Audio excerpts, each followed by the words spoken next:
किसी और को नहीं दिया, एक ही परिवार के सब लोगों को दिया टिकट, किसी और को दिया ही नहीं। अरे और भी तो योग्य लोग थे, उनको भी दिए होते, उनको भी आगे बढ़ाए होते। बहनों और भाइयों, ये लोग परिवारवादी लोग हैं, अपने परिवार के बाहर नहीं सोच सकते, अपने परिवार के बाहर नहीं सोच सकते।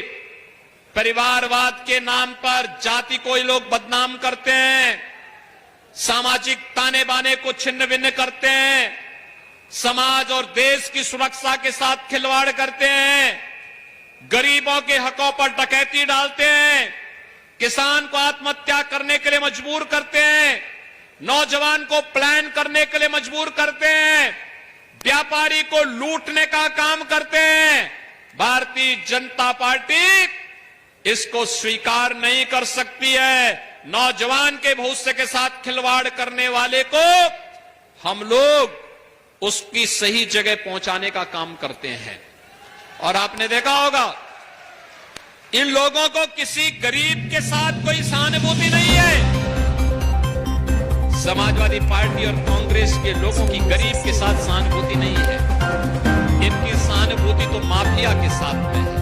और माफिया के लिए कैसे फतिया ये लोग पढ़ते हैं, आपने देखा होगा अभी कुछ दिन पहले, देखा है ना, माफिया के लिए कैसे फतिया पढ़ते हैं।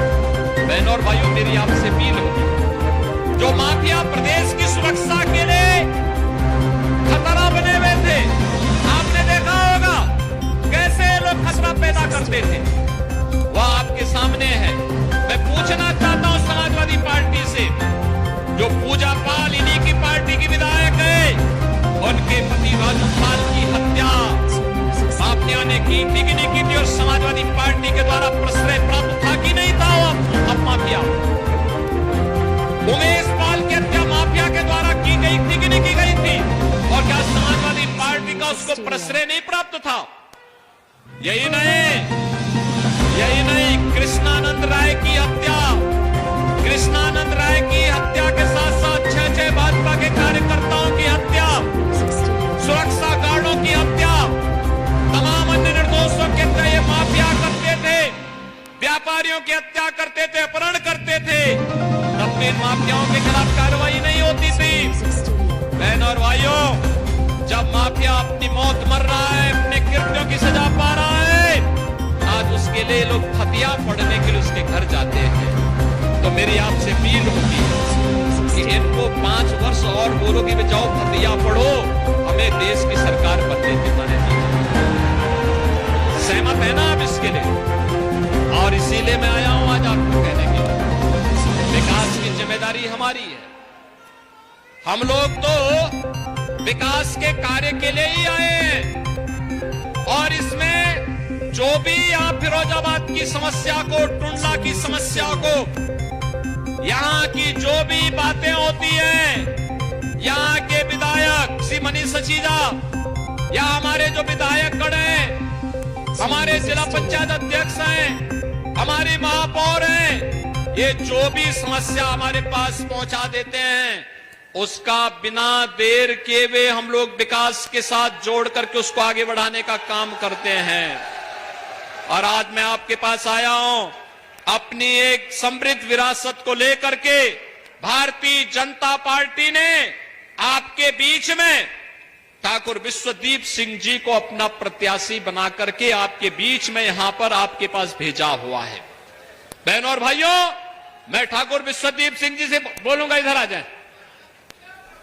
इन्हें अपना प्रत्याशी बना करके भेजा है। ठाकुर विश्वदीप सिंह को आप अपना समर्थन और सहयोग करेंगे, सभी लोग करेंगे। लेकिन बहनों और भाइयों, 7 मई को चुनाव है, एक काम करना होगा। मेरी बात मानेंगे? विश्वास है ना? देखो, हम लोग जो बोलते हैं वही करते हैं ना, कोई लांग लपेट नहीं करते ना, विकास के कार्यों में कोई बाधा नहीं आने देते ना, गरीबों के हकों पर किसी को डकैती नहीं डालने देते ना, और माफिया और अपराधियों के साथ किस प्रकार का व्यवहार होना चाहिए ये भी करते हैं ना। अब कोई कर्फ्यू नहीं लगा सकता ना, और कोई दंगा भी नहीं कर सकता है ना। दंगाइयों और कर्फ्यू लगाने वालों के साथ क्या कार्य होता है आपको मालूम है ना। राम नाम सत्य है, ये हो जाता है ना।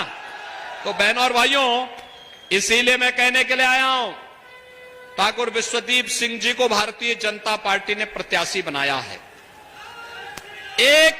एक सांसद प्रत्याशी के लिए लोकसभा चुनाव के दौरान मात्र 14-15 दिन का समय मिलता है।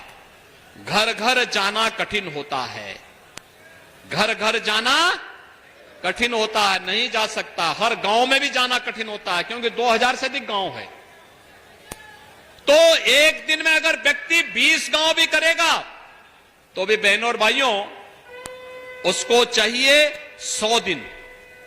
तो 100 दिन का तो चुनाव ही नहीं होता है, कुल 12 से 15 दिन, 14 से 15 दिन का समय लगता है चुनाव के दौरान। 7 मई को चुनाव है, और इसलिए मेरी आपसे अपील है, आपको मोदी जी और योगी जी का प्रतिनिधि बनकर के स्वयं ठाकुर विश्वदीप सिंह बनकर के घर घर जाना होगा।